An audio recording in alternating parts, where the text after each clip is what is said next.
Magandang tanghali, Amerika. Magandang midnight, Pilipinas.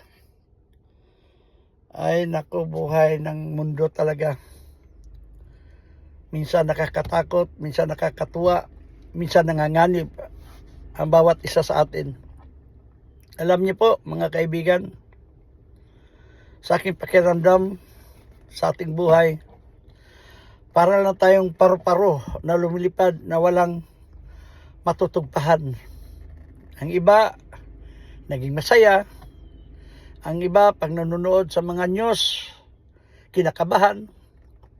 Ang iba, parang wala lang. At ang iba, nalulula kung paano gastusin ang kanilang mga pera.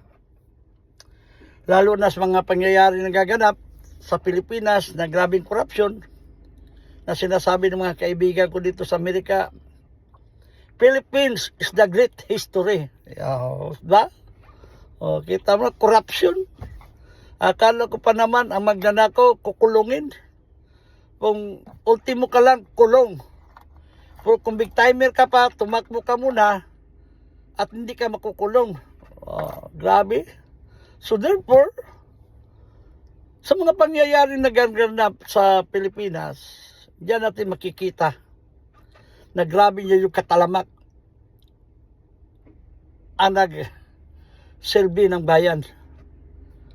So totoo pala yung sabi ng mga military nung unang panahon, Sir, ito po ang ating SOP, sabi, Standard Operating Procedure. So nagawa rin niya pala sa ating pamalaan ngayon. Mula presidente, pababa, mayor, pababa, kapitan, pababa, puro cleaner, pababa. Grabe, no? Pati sa simbahan, ganun din, pababa. Mayroon pa rin SOP.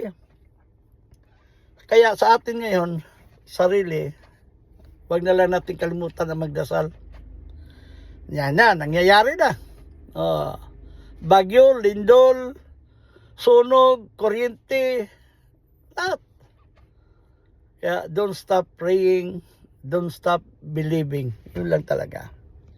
Kaya mahal na mahal ko kayo. Kung nakikinig kayo sa aking reels, sana makapulot kayo ng kaunting, hindi naman edukasyon, pulot lamang ng isang pagsisisi at dala panalangin. In Jesus' name, Amen. Love you all. Bye.